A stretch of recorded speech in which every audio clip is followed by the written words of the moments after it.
Welcome to the Good Success Podcast, where we encourage and challenge purpose-driven entrepreneurs to create, build, and maintain profitable businesses so they can have more to give more.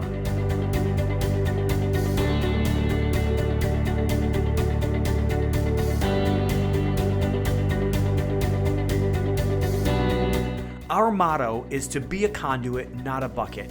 Work to have to give. We hope you enjoy the show. Welcome back to the Good Success Podcast. I am your host, Tom Olson, and I have a very special guest with you guys today. I've got Paul White from Richmond, Virginia. How you doing, Paul? Tom, I'm doing great. How about you? I am doing excellent. I have actually just got off going to summer camp with our church with our kids, and we had an amazing time. On the boating and all the different games that they play. And I was actually a counselor with seventh graders. So how much sleep did you get? Exactly. That's, I mean, I did sleep in today. I got 9 hours of sleep last night, which is a lot for me. Yeah, it's a week. For the last couple days, I can tell you, I didn't sleep much. They were playing WrestleMania. They put all of the beds on the floor and they're all wrestling. And I'm just like, oh my goodness, somebody's going to get hurt, but thank God nobody got hurt, but we had a great time. And, so Paul, he owns a company called Real Numberz, right, Paul? Yep. Real Numberz with a Z on the end. Real Numberz with a Z. And, today we're going to talk about, do you really know your numbers? Do you really know what your real rate of return is? Do you really know what's really going on? And it's one of those things as a Christian, the Bible says to study thy flocks, to know the state of thy flocks, to know what's going on in your business and in your investments. And, in order to be a good steward, we kind of have to have those dials and have to have those ways to be able to know. And if we're not taking the time to actually analyze and to kind of really see what's going on, if it's your business or even if it's your investments, whatever, either one, they both work the same way. Then I hope this will be a little bit of a wake-up call to some people out there. I know even for myself, and I think, on a scale of 1 to 10, I probably know my numbers to an 8 or an 8.5 out of a scale of 1 to 10. And I bet you most people think they know their numbers better than they actually do. But Paul takes it to a whole new level, and I'm really excited to have him on today. But before we get started, I do have something on my mind, and it kind of came out at this camp this week. And, it was a Christian camp, so there was a lot of chapel time and a lot of preaching and a lot of kids. Like, the spirit was just amazing. There was no phones, no technology, no word of rioting, no word of the election, no word of COVID, no word of any of that for this whole time. So you were in the wilderness. What's that? You were in the wilderness then. No, we weren't. It's on purpose. They don't allow phones at the cell, for the kids. The counselors could have the phones, but they don't allow them for the kids to have them. And it was really great. It really wasn't out in the wilderness at all. It was right on one of the best lakes in Wisconsin for boating and for sportsmanship. And it was awesome. We had a great time. Like I said, the kids stayed up super late, but something that came out of the camp for me was, we spend a lot of time in our businesses, right? And we have our yearly meeting, and our yearly meeting kind of sets the tone for the whole year. We create these plans and these programs that we're going to put in our businesses for the whole year, and then we meet again every quarter and we say, hey, let's shorten this year down to 3 months. And we need to do this in our business. And I mean, these are the goals that we want to hit. And these are the things that we really want to make happen. And then we might meet every week. Most of us, have a level 10 meeting or a weekly meeting or whatever you want to call it in your business. And that's kind of like a little bit, closer snapshot. What things need to get done between now and next week? What do we need to stop doing? What issues are coming up? And then in addition to that, most companies that I have here run on a daily huddle as well. It's like a check-in. And, it's super good for business, and it's kind of the practical application. How do you make it happen? And this very last mastermind we had here, Good Success, we had a guy ask the question, how do you make time for God? How do you fit that in, so to speak, to your schedule? And, my answer is, well, how do you fit that in when it comes to your business? And if you really think it's important, and if you really think that your spiritual walk is important, you'll have those yearly times. For me, it's at the beginning of the year. I do this at the beginning of the year where I say, this year, I want to work on this. And for me this year, personally, it was trust. I kind of felt like, man, I don't think I'm getting weaker at trust, but I know I'm not where I need to be when it comes to trusting God. And and then God decided to have COVID hit this year. So I think God just sits back and laughs at us sometimes, but it's really good. And then, but are we meeting quarterly? Are we having some kind of a larger event spiritually quarterly? Maybe it's a conference that you go to or whatever. And are you having that weekly meeting with God every single week, going to church? And then are you having that daily huddle? Are you having that daily time with him every single day? And to me, it sounds great for business, but for some reason, I think a lot of us don't want to make that application leap into the spiritual realm. And, Glenn Stromberg was at our meeting last week at the mastermind, and he made a statement that I just thought was awesome. And it's so true. God can do more in 5 seconds in your business than you can do in 5 years. And I just want to encourage everybody to spend that time and to put it in your schedule and to make it happen on the spiritual world as well. If we're gonna really call ourselves Christian entrepreneurs and Christian business owners, we'll make sure the Christian is before the business. All right. So with that being said, and I know Paul would enjoy that as well. I've actually had the pleasure to go with Paul in one of his ministries that he does every single week with people that come right out of prison. And I'll just be honest with you, my heart was knit to him in those meetings, because I could see a man that really cared for and loved those people that have nobody else to really care about them and love them, and would just pour his heart out and really get from God and then take in and then be able to give to these people, which is what we're all about here at Good Success. And I know we're not going to talk about any of that in today's business. Oh, you can't do that. You can't bring this up and not let me talk about it. Well, we might. That's what I was going to say. We might just talk about those things. I was going to just tie on to what you were saying in that, and it sort of relates to that group. I was in that group for the longest time when I wasn't in leadership, and I was sort of, just sort of auditing the class.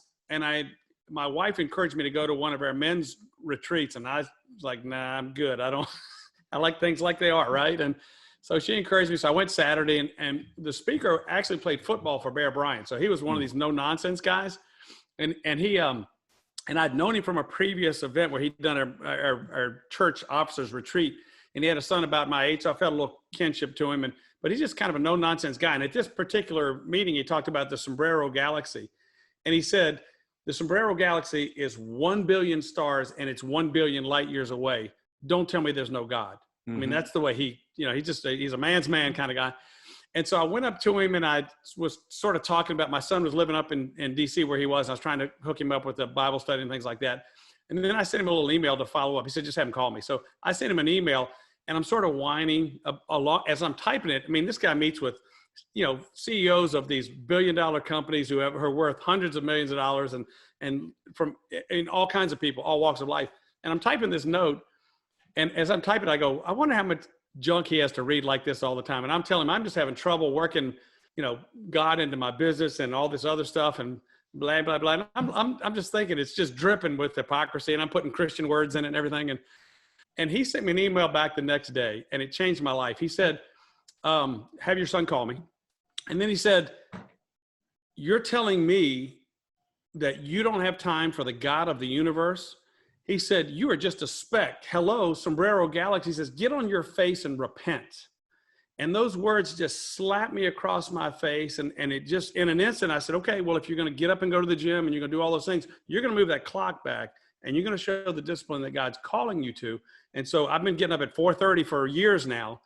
And that discipline has changed my life. Pouring into God's word has changed my life. And I'd like to encourage all of your listeners and all of your fans to just understand that if you read this Bible, if you pour into this, is God speaking to us, and it will change your life too. So I just encourage everybody to do that. So sorry, I couldn't help it. No, it's interesting you say that, and I'm just going to keep going with it because, so I as a counselor, like I wasn't the speaker. We had a special speaker that came in, but they did let the counselors get up and give like a 15-minute devotion each day.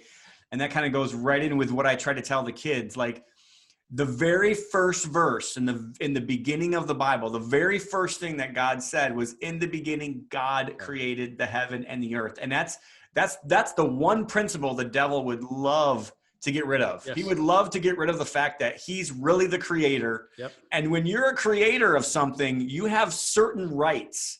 They're not given to you. They're not like, it's just the law. Like if I were to go out and I were to create something, I kind of have domain over that, so to speak. And, you know, even though God's given us domain over this earth, and he said that the very first commandment was to be fruitful and multiply. And, you know, but God's still our creator, and the positioning that we sit at is not equal. It is not like we are our own God. And that's really what Lucifer got in trouble with in the first place. So knowing your place in this earth and knowing the sovereignty of God versus you, a little speck, as Paul said, is amazing. So I love getting into that and getting into that at the beginning of the podcast, but we're going to get into your real numbers business. And, you know, so just tell us a little bit about that stuff. You know, how did you get started in that? Like, just tell us a little bit about what you do, and we can go from there. Yeah. Well, you know, it's funny. I'm actually an orthodontist I guess by profession.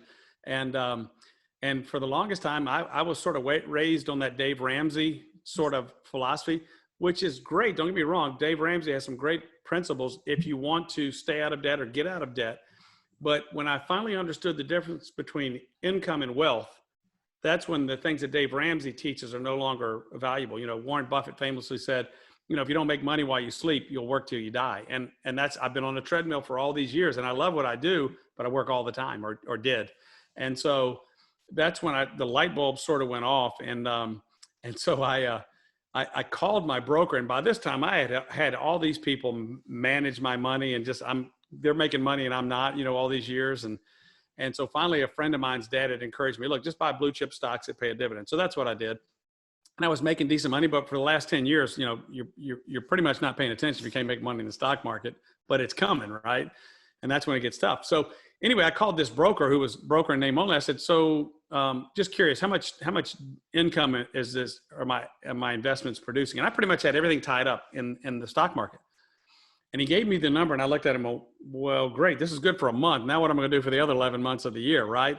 And it was just a real, oh my gosh, I got to figure this out. And so I came to understand what I'm sure your listeners all know, is that real estate is a great way to create passive income, so that it can be making money for you instead of you having to work all the time. So that's really where it started. And then, I went to a couple masterminds, one of which I think we first met was at a group of dentists and doctors and other professionals. And so that's how I got started. And, you know, because I'd followed Dave Ramsey and because I've been at it a while, I had some money saved up, right? And so I slowly started cashing in, you know, some of the stock and doing other things with it. So, you know, I'd acquired a bunch of, properties, and I had done a fair amount of lending deals, and I'd gotten involved in some syndications. And, you know, for the first time in my life, I just felt like I was in control, right? And then the phone starts ringing and the emails start coming, and all of a sudden that serenity just went away. And it's like, oh my gosh, people are asking for more money and verifications of payoffs and all these things. And I'm like, oh my gosh. So I started losing it. So I went back to this mastermind, and I asked all the guys, because I was newer to the group, I said, so what do y'all do to, you know, manage this stuff? What do you do? And here's the shock. Most people said nothing, you know? And so you see these pictures of messy desk, and I guess my version of a messy desk was I had stuff on a pool table, right? So my wife at least had the forethought to take all the piles of paper that I had and put them in folders and put addresses on them. And so they were somewhat organized, but no one was doing anything. And a couple of the sharper guys in the group were using spreadsheets. I go, great. Well, what kind of spreadsheet are you using? And one guy said, well, I got this off the internet. And another guy said, well, I got this from my brother-in-law's friend, you know. And I'm like, look at them, and they're not even the same. They're not even tracking the same stuff. And, you know, as an orthodontist, we like stuff to be nice and neat and even and, you know, straight, you know. And I'm like, oh my gosh, this is not good. So that's when I started going, well, I guess I need an orthodontist that likes things straight. Right. And so I just said, well, I guess I need a spreadsheet. And I'll be honest with you, you know, while I like numbers, I don't like spreadsheets, and I don't like, you know, things like that. They intimidate me, right? So most of the technology I've ever used is I just pick it up and start using it and figure it out. And Excel, I just went, I don't think so. I'll just let somebody, I mean, I can sort of work it, but I don't know how to. I don't know. You're hurting my heart, because I know it. I think any problem in this world can pretty much be solved on a spreadsheet. Well, and there's still a philosophy out there. And so I even asked my son, who you know, he's a programmer. I said, hey, can you make me a spreadsheet? So, you know, the analogy I always use with people is, you know, it's like, you know, that little kid that holds out his hand at the store and says, is this enough money? And somebody just takes the money out of your hand, right? So I just said to him, I said, can you make me a spreadsheet? And he said, sure. He said, what do you want? And I told him what I want. He started programming it. And I said, great. And I said, well, it would be really cool if I do this. And he starts doing that. And then I added, he said, all right, wait a second. Before we keep doing this, make a list of all the things that you want this spreadsheet to do. And I sort of made a good list. It wasn't the whole list, but a good one. And he looked at all this stuff. He goes, Dad, a spreadsheet can't do these things. I said, so what do we do? He said, well, you need an app. And I went, okay, what's an app? You know, because I had no clue.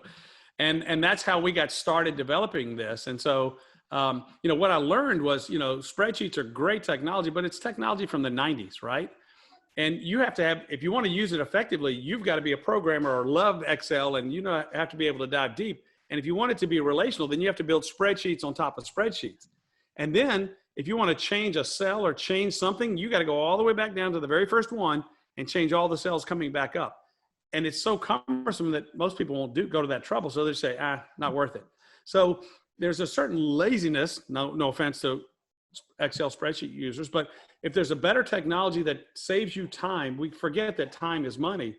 And so if there's a technology that can save you time and money, then we ought to start thinking about maybe using something like that. And so that's been my mission, is to sort of change the how of real estate investors. So for years, my why was to improve the quality of orthodontic care in the Richmond area. And now my why is to help investors know their numbers, because I will tell you, you said, you know, about eight, you know, you're at 8 on a scale of 10. I will tell you, most investors that I meet in lots of different venues, masterminds and RIAs and things like that, even some of the higher end guys, there aren't very many people that know their numbers at all, you know? Right. And so that's been a shock to me. I'll tell you. So you know, the only numbers that they know are the numbers that they thought they were going to get at the very beginning. Yes. Yeah. Well, you know, there's a story about that, but what's funny is even some of the bigger guys like have people that work for them, you know, they say, look, we only look at cash flow, you know, and then at the end of the year when taxes are due and we're getting all that stuff together, we'll look at some numbers. Right.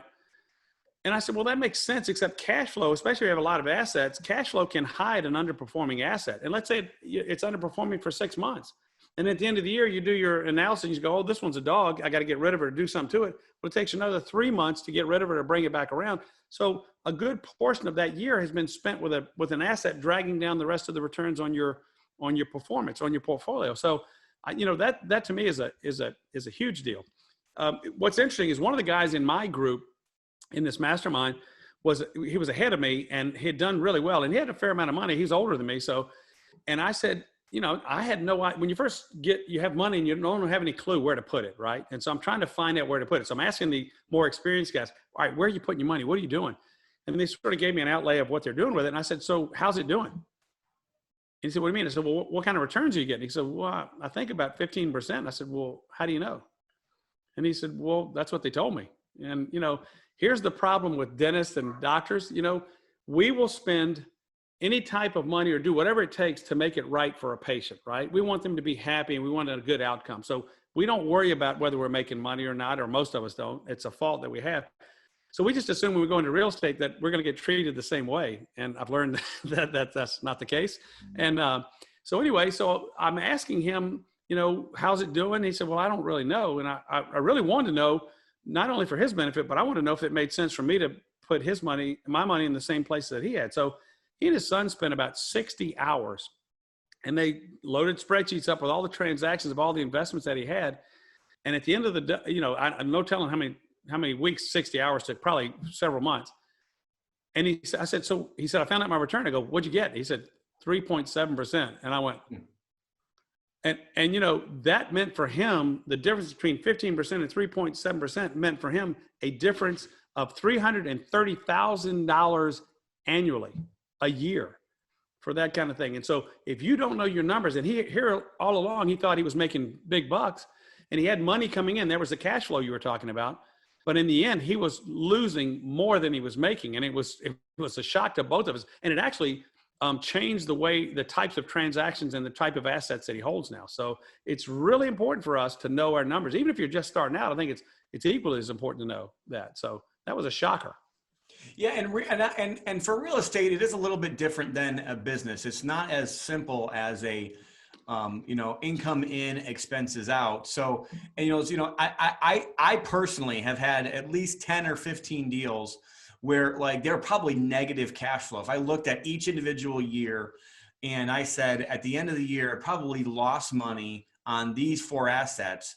But sometimes like when I go to sell those properties, like those properties made me way more money over the course of the 15 years than all the other ones. So it is a little bit difficult. It is kind of hard to quantify and to kind of really know what's really going on.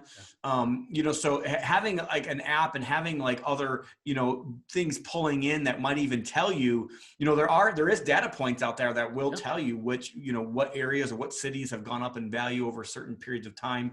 Like for instance, Hammond, Indiana for the last 3 years has gone up 10% every single year.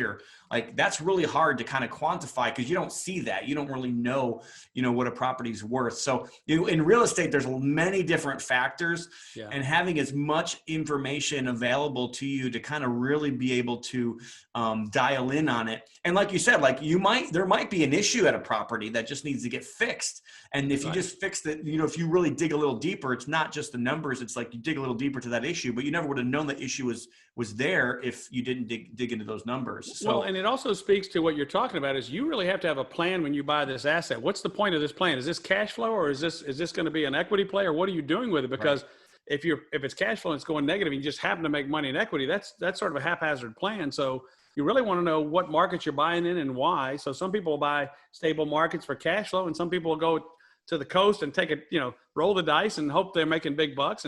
But what's great is some place like Hammond, like you're talking about, is if you catch it right, and again, it's hard to time the market in anywhere, right? But if you catch it right, you have some cash flow and then there's an equity play as well. But you really want to have an idea of what your goals are when you start the investment.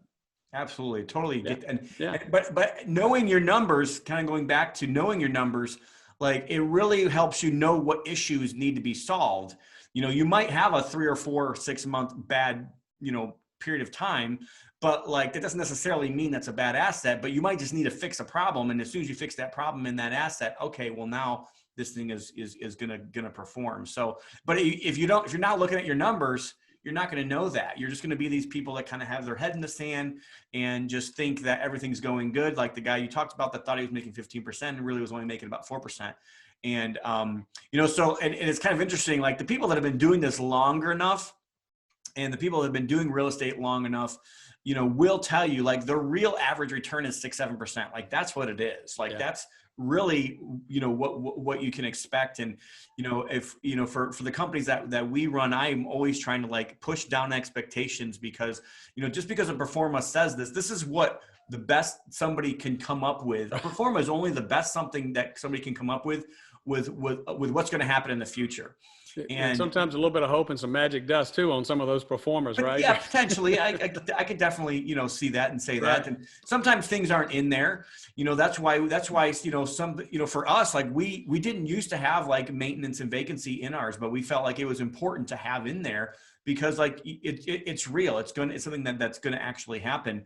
Sometimes it's actually funny because, some guys, have a property, they haven't done anything to it for 3 years. They haven't had a perfect tenant that paid on time every single month for 3 years.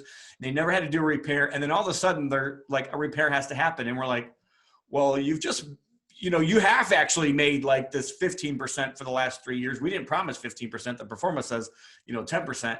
And it's just going to so happen that at some point, even in your own house that you live in, you have to make repairs at times. And if you don't, like, well, it's just going to get worse and worse. It's going to, so it is a little bit more of a management. I think this word passive income kind of gets thrown around, but if you really think it's truly passive income, then, self-directing your assets, which is kind of what we're talking about right now as well, self-directing those investments, is something that needs to be managed. Like there's a part of that that's not passive. There's a part of that that's active. And if you're not taking the reins of those passive investments so to speak, and you're not at least asking questions, and at least not like trying to figure out how to solve issues. Like there is at least a piece of that belongs to you. And I think the best piece of that, the best dashboard that you can create for yourself to be able to quickly be able to glance and, kind of go over what's going on, the better, which kind of brings, you back to real numbers. Yeah. Yeah, no doubt. Well, I'm with you. I don't think it's passive income, but it is control. At least for me, it's been a control. So I can see the assets. I can drive by them. I can go do things with them that I couldn't do before. So the stock market, I mean, there are guys that claim they can time it and do all these things. The problem, of course, is the guys making the decisions have so much more money and so much more pull in that thing. You're just along for the ride. You just have to guess the ride right. You're okay, but you have no control over that. So, I do think that's an important thing to consider.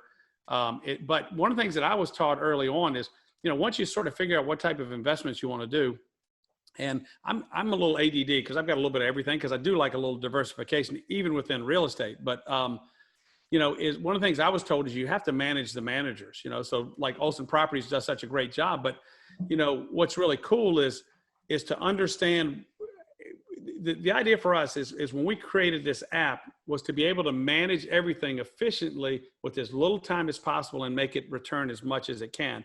And so for me, I'm still working. So, and a lot of guys that are in real estate are trying to transition maybe out of a full-time job to a part-time job or no job and just to real estate.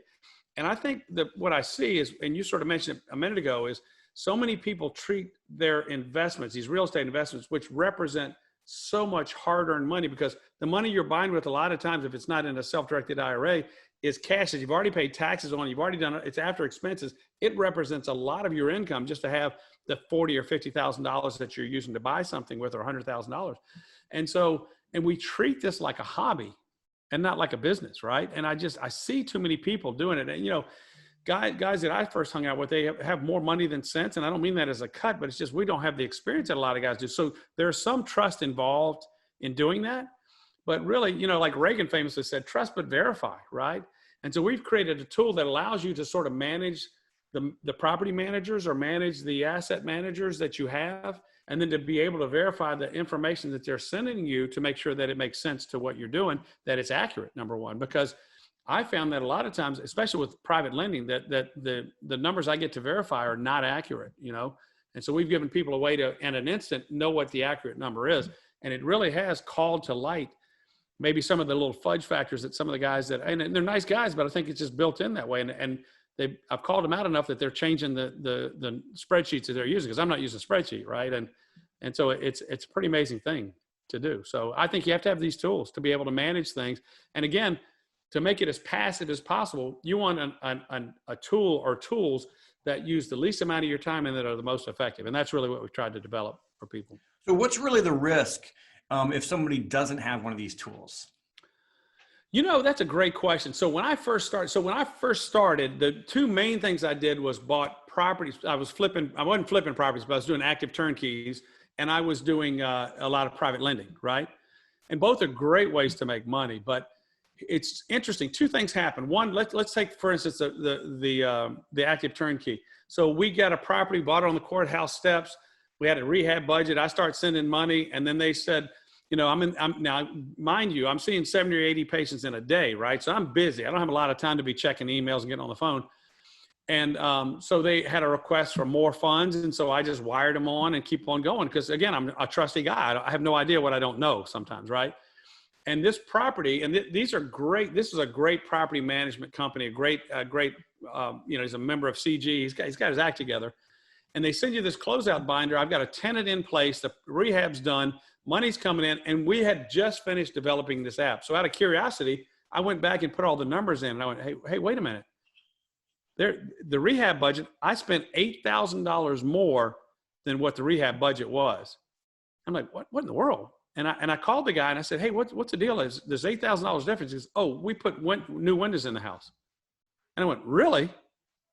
He said, yeah. I said, well, I would have liked to have been involved in that decision. Maybe that wasn't the right decision for that property, or maybe it was, but I would have liked to have been involved in the situation. And yet I had no idea till the check had been cashed a long time ago and the windows were already in. There's nothing you can do about it, right? Mm-hmm. And so I'd lost control because again, I was trusting too many people. And so one of the really cool things that we did, so the Real Numberz app is divided into 4 buckets, so to speak. There's a real property bucket, and real property could be anything from single family, multifamily, self-storage, you name it, commercial. The next bucket is private lending. The third bucket is mortgage notes. And then the fourth bucket is funds and syndication. So that's kind of the gamut for me.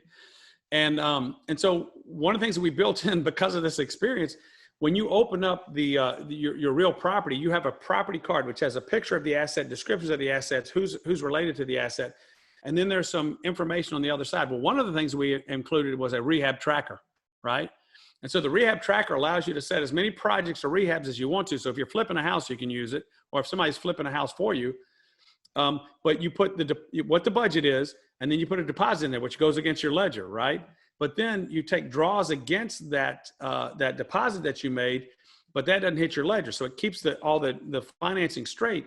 But then it gives you a running total of how much money is left in the budget. So if I'd had that when those guys called me, I would have said, hey, look, you got $12,000 left. Why do you want $8,000 more? Or we've already spent it all. Why do you want $8,000? I would have had an intelligent conversation with them within 5 seconds, right? And so there it is, no time, which is what we want, and lots of accurate data, which is what we want. And I would know in an instant what they were asking for. And I would have sounded like I knew what I was doing. But those guys, I'm just writing checks, and they're probably thinking, we can send this guy a bill for anything. He's just going to send us money, right? Which is crazy, right? But I didn't know, right? I was just dumb. Right. And it wasn't like I'm not a smart person, but I was just dumb. I'm ignorant of what real estate is and how it gets handled. I know now, but it's like a friend of mine said, I never make a bad investment. Sometimes I just pay a lot of money for information, right? You lose your shirt a couple of times, you go, I won't do that again. Right. So, no kidding. So anyway, that was the one instance. So, and then in a private lending thing, what's interesting, anybody who does private lending knows you get that email one day that says, we need a payoff verification. Can you verify this amount? Right. And I'll be honest with you, here I go again. I would just say, yep, that's right. Right. And turns out none of them were right, but I kept saying, yep. And then finally, I got one that said, look, we're in a hurry. And I was getting wise to like, things aren't right. Right. So we're in a hurry. We're going to close this deal today or tomorrow. And I go, well, I can't do it today because you want me to verify this payoff. And the note is on my pool table, back home. So I finished seeing patients and then I went home, went to the pool table, found the folder that had that asset in it. I think it was in the corner pocket somewhere. I don't know where it was, but, and I found the note and I did the math. And even back then I didn't understand how interest was calculated. So I was doing months, and all this stuff. Then I had to go into my self-directed IRA, log in, find the asset, then look at all the amount of payments that had been received, and then went back to the pool table, got the amount that I was owed, figured out what was left, and then added it back to the principal I put. And then, 5 hours later, there's my instant payoff calculation, right? And so what we've done now, again, because of my need, is said, look, there's a button. So you have an asset that's a note. It has the picture, all the information, who's the borrower, and then it's got the terms of the note. And then there's a button that says payoff. You push the button payoff, you pick a date, and boom, there it is. It already knows because every asset has its own ledger. So it knows if you've received any income. It knows what the terms of the deal was. It even knows if you've received some of your capital back. It keeps track of all that. I push a button based on the date and boom, there's the payoff like that. And so I closed 5 notes out in January, and every one of them was wrong to my favor, right? And what I came to know, again, doing something historically, I went back and entered some notes after we created the app Real Numberz. I went back to my self-directed IRA account and pulled some old data and just entered it in. I wanted to test the app out. And it turns out that I had closed a note that they had missed a $1,500 payment, interest payment.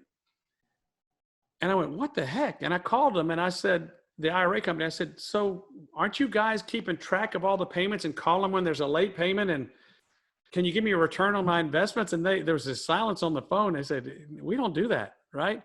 And so I looked up the definition of custodian in the dictionary, and it means we'll hold your stuff. Right? And maybe fill out some forms at the end of the year, and maybe make sure you're compliant. But I had missed a $1,500 payment. The guy that closed the note out acted like he had done the math, like that payment had been made, and there's $1,500 gone. And it was about a year after I'd realized it. And I'm like, crap, there's $1,500 there, right? And so I had no idea, and I just wasn't in control. I was like, I just was trusting everybody to take care of stuff, right? And I talked to a friend of mine who owns a self-directed IRA company. I said, so what about getting returns? Like, can we figure out what we're getting, you know? And he said, well, we don't do that. I said, why? He said, well, we got people investing in Bitcoin and cattle futures. I mean, and real estate. How do we figure out, you know, a return for each of those things, right? He said, that's on you, right? And I went, wow. So of course, our app gives you an ROI for what your returns are. And if things don't go as well as you planned, or you got unexpected expenses in those things, it accounts for all of that. So it's a real return. So you know exactly what you're getting as far as returns. And then we have a dashboard, speaking of dashboards, that accumulates all of that for you and gives you an idea of what your returns are for each asset class. And we're building out one that gives you a weighted average accumulation of all of those assets and all your investments that you have for your whole portfolio. That one's not built yet, but we're working on it. And the idea is to then have how much money you have to invest, qualified and non, how much money you have invested and how it's performing, because you got to know that. So if you've got a goal to retire in so many years, you got to figure out what kind of return you need to be able to do that. And then also to have, here's your debt and how much, and then dial down into the debt. So it's meant to be a way to be able to manage everything and globally and see how you're doing and how your assets and how your portfolio is doing. And one of the really cool things with that is it's got a built-in reminder system. So anytime something's not doing what it's supposed to, you get a note on your phone, you get an alert on your phone or on your desktop that says, hey, you know, here's a problem. And so it globally helps you do that. And then individually, it gives you tools to manage each asset class and each individual asset that you have and do it in a really efficient way. So everything that you've got about that property, all the pictures, all the contacts, all the contracts, all the documents, the security documents, all of it's stored in the app, and everything's in one place, and you can access it anytime, 24/7, that you have an internet connection, because it's all web-based. And so it's just a cool way to be able to do that. So awesome. So, why don't we just go into that just a little bit more, Sure. Because you've kind of already gone into it a little bit. Yep. You know, so you have this app that basically other people could be involved with. Do you have anything special going on with that right now? Do you have anything running right now that yeah? Well, you know, we've been at the app for a couple years now. We really made it commercially available in January, so we're sort of running a special that you can try a 14-day free trial, or you can sign up for the app and get a 30% discount from the fees. And so right now we break it down to properties, how many you have. So if you have 5 assets or properties or less, it's $47 a month. It's a subscription. And then if you have unlimited assets and even a mortgage notes feature and some more sophisticated things, it's $97 a month. And what's really unique about this, unlike a spreadsheet, is not only is it better technology and not only do we do more with it, but all the upgrades and updates are made automatically. You don't have to do anything. You just got the app on and use it, which, you know, somebody like me who doesn't know how to put a cell in an Excel spreadsheet is a great thing. So, and one of the other unique features that again, this does that you can't do with anything like a spreadsheet is it has other softwares or technologies incorporated within it. And one of them is called Plaid. And it's a software that actually securely engages with your account, your business accounts. And so what it does is it'll give you, and it doesn't store any data, so it's called by tokens, but it will give you all the balances in your account or any transaction. So if it comes in and you have uncategorized transactions, they'll appear on the general ledger. You'll open them up and just pick the asset that transaction belongs to, make any notes if you want to, and then post it. So it's got a lot of functionality like QuickBooks, very similar functionality. And of course, you can also upload spreadsheets, CSVs to the site as well. So that helps as well. So how much money has this saved you? Thousands. I mean, tens of thousands of dollars for me. And again, I don't know if it's because I was a novice and I didn't know what I was doing, or just because I didn't want to take the time to figure out some of these things. I mean, there's a certain laziness when you're busy to say everything's busy, right? Like not having time for your faith is I'm too busy. That was my excuse before. But at some point in time, you've got to get real and make decisions about your faith. I'm going to make this a priority in my life. And if you're investing, the biggest part of your asset, and for most of the guys I know in real estate, it's most of their income, right? And if you're treating that like a hobby and not taking that seriously, that's on you, right? I mean, that's a decision that you have to make. And we have to sometimes put our big boy pants on and be responsible for what's going on. And there is a certain laziness in some of the professionals I meet that just go, I want other people to do it for me, right? Yep. And we had a guy in that group who had he had his bookkeeper in his account. He was paying him $1,000 a month to keep track of some properties that he had. And I don't think that did not include the tax reporting at the end of the year.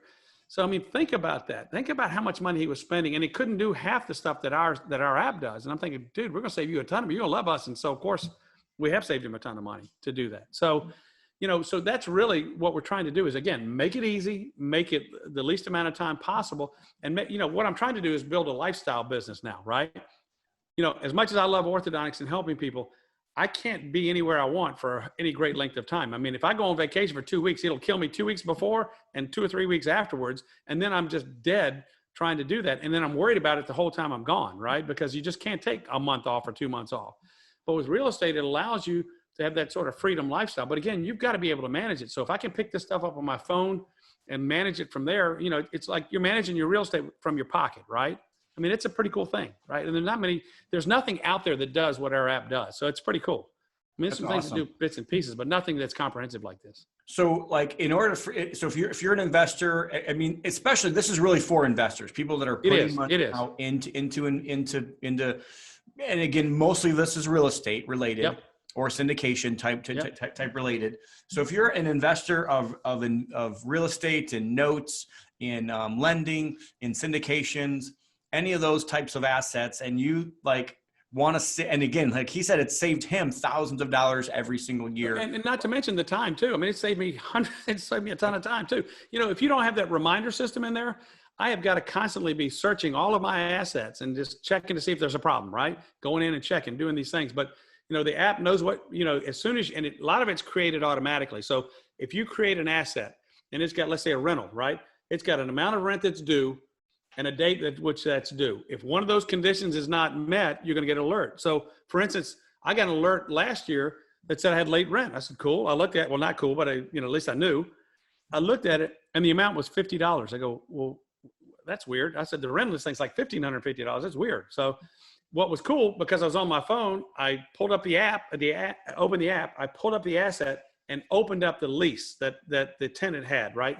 And it turned out that the tenant had renewed their lease, the rent went up $50 and they had paid the old amount.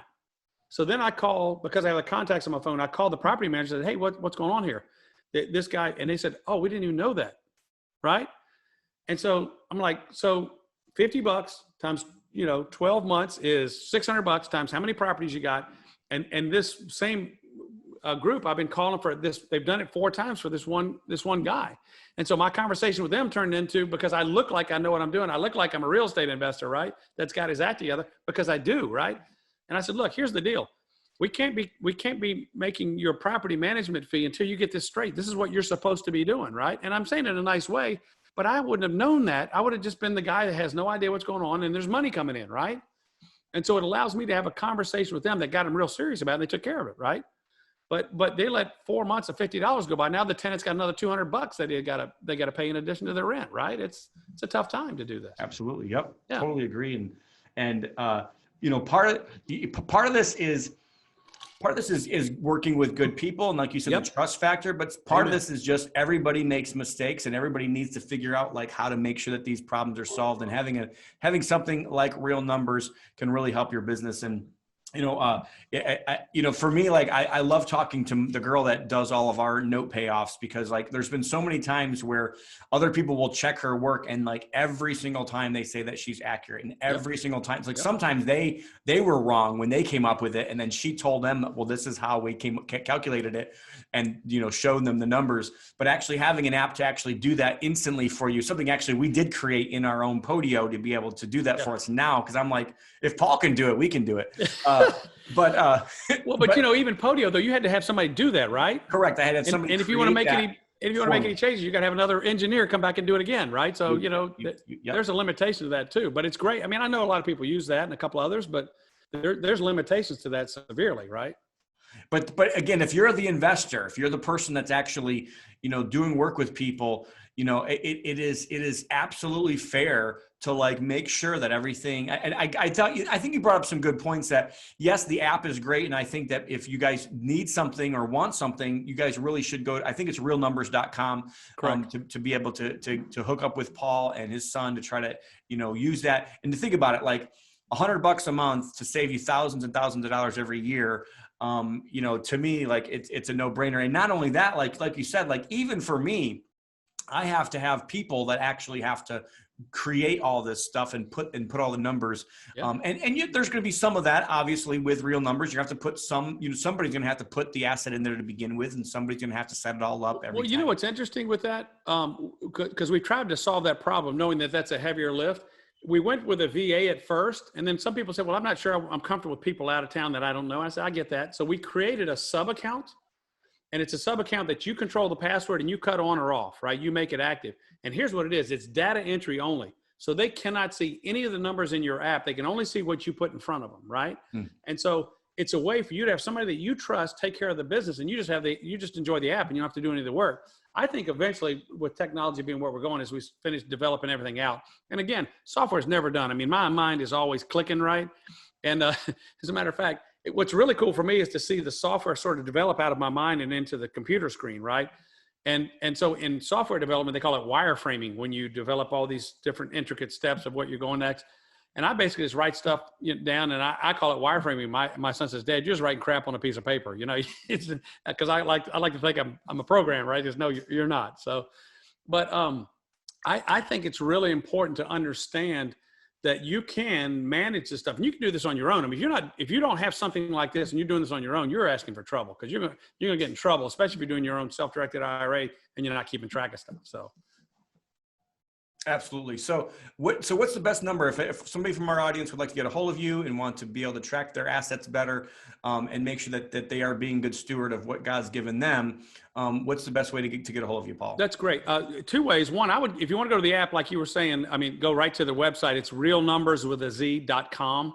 And there's a chat feature, a chat bot on there. If you can ask a question in there, or you can reach me at drwhite@realnumbers.com. Either one would be fine.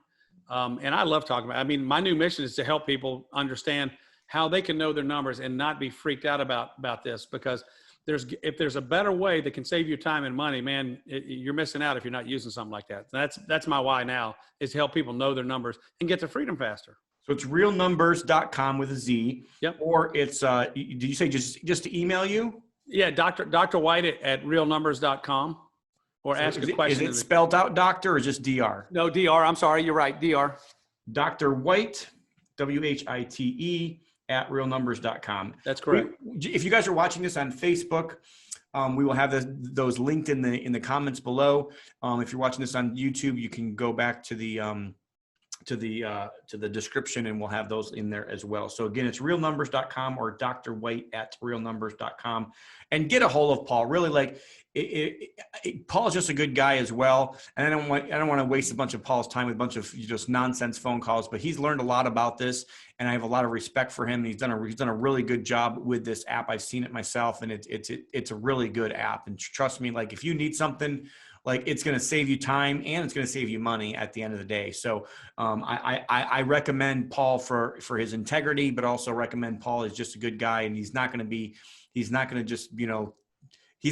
that's going to slap you upside the head. He might do it nicely and properly, but the software will slap you upside the head if nothing else. So it's really good. So, Paul, I really do appreciate your time, and I really appreciate your investing into the Good Success community today. I just want to make sure that you know that I appreciate that, and thank you so much for your time. But we always ask everybody that gets on the podcast 2 questions. And for me, Good Success, the name Good Success, the company Good Success means a lot to me. It's very important that I focus on that. And I focus on that when we're telling everybody about Good Success. But when you heard Good Success, or when you see the word Good Success, we always like to ask everybody that comes on the show, what does that mean to you? So when you hear Good Success, what does that mean to you? Yeah, it's funny. I've been the last few weeks. God sort of laid it on my heart to be more joyful, and I think joy is a part of success. And there were 2 scriptures that came to mind when I was thinking about that. One was from Hebrews, and I want to put that in the backdrop of what's going on in our world right now, because there's a lot of turmoil and chaos, and actually I've been reading Revelation for the last month and a half or so. So I got this little spoiler alert. It gets worse. So you better know the king is the sort of the moral of this whole story. But so in Hebrews 12, it says, it calls us to fix our eyes upon Jesus, the author or pioneer and perfecter of our faith. For the joy set before him, Jesus, endured the suffering on the cross, right? And there's no greater injustice, as we throw that word justice around. There's no greater injustice than what happened to Christ on the cross. And I think just if he can go to the cross with joy, think about that, right? We're angry about things that don't go our way, or when things seem unjust, and there's no greater injustice than Christ, when Christ suffered. And yet he went there with joy, and he went there because he loved us. And so in James, because I've got friends that are going through cancer and things like that. And if any of you are now, let me know. I'd love to pray for you. I'm a huge believer in prayer. Just found out a friend of mine's wife who could not see is now, I was once blind, can now see. I mean, praise the Lord for that. Awesome. And so James says, consider it pure joy, my brothers, when you have to suffer any kind of trial, when you face any kind of trial. So that to me is the most important thing. Is your faith all this stuff is real important, and it's so cool. And we're providing for people, and we're serving our communities with the money that we make and all that stuff. But your faith and the joy is what I think of when I think of good success, because what does it profit a man to gain the whole world and yet lose his soul? And I so love what you have created, Tom. And that is, look, we're businessmen. We all have our struggles. We all have our challenges. We all have our successes in one way or another. And lots of people measure success in lots of different ways, right? Whether it's money or, some kind of achievement that you've got or whatever. But in the end, that all goes away, right? And in the end, the success, the thing that brings us joy is that faith that God has given us, right? And one of the things that's been on my heart sort of with that thing is from First Chronicles 29. And I think God is challenging me, because there's times when I forget this. It says, I'm going to just read it. It says, but who am I and who are my people? This was David speaking at the temple. That we should be able to give as generously as this. Everything comes from you. And we have given only what comes from your hand. We are strangers and foreigners in your sight, and we are all ancestors. Our days on earth are like a shadow without hope. So we're able to give so generously because of what God has blessed us with. And our challenge is then to share that with other people. And so, part of our mission is to help people to be able to have, more income or more freedom to serve the King. And so that's really what our mission is about. So that's what I think when I think about good success. Awesome. And good success is, you're absolutely right. It took Jesus going through the cross. Joy came through the cross. And, I think a lot of times we don't want to have any of those. We don't want to have any struggles. We don't want to have anything new happen. We don't want to have any change. But really that's where all the joy happens. And yes, I appreciate that. That's awesome. So one more question we ask everybody that comes on the podcast, and we're getting short on time here. So if you were to leave the audience with one thing, a book, a quote, a piece of advice, just whatever it is that you would want the whole world to know, what would that one thing be? Wow. Well, that one, you mentioned that to me, and I didn't give it much thought. I was thinking about these other things. I have been reading a bunch of books, of course, scripture being first and foremost. I guess what I would leave the audience with, as far as due diligence, guys, is to do your homework, as Quincy Long would say. Do your due diligence and know your numbers, and take this seriously. I think that would be the thing I would leave you with today. And that comes after having your faith, Well, that's perfect. I love it. So know your numbers, do your due diligence, not only on the asset, not only on the numbers, but also on the people, and also just on I think sometimes prayer is a really good way to do due diligence as well. And sometimes God will lead in ways we don't understand, and he'll tell you no. And sometimes we still want to say yes. And ask other people about things as well, and how things are going. So I love that. Do. Well, that's going to do it for today's episode, guys. I just thank you guys so much for spending time. Thank you, Paul, for investing in our community. If you guys are interested in a virtual mastermind, which we've just started up this year, and if you're interested in being a part of a purpose-driven community that wants to kind of show you opportunities, that wants to let you be a part of the network, just either find me on Facebook and message me directly, or you guys can go to our website, www.goodsuccess.com, and we hope that we can help more purpose-driven Christian entrepreneurs have more so they can give more. And that's really the whole purpose for Good Success, is to really get the gospel around the world, and it's on us to make that happen. We have just as much of a part of that as the pastors and the missionaries out there. So hope you guys will continue steadfast in your faith, as Paul said today, and really try to find where joy is. Joy is a fruit of the Spirit. So the only way we can really have true joy is by being filled with the fruit of the Spirit and being willing to go through a lot of the things that we have to go through in this earth. I love that so much. So again, guys, that's going to do it for today's episode. Remember to be a conduit, not a bucket. Work to have to give. God bless. We hope you have enjoyed this episode of the Good Success Podcast, and we hope to see you on the next one. God bless.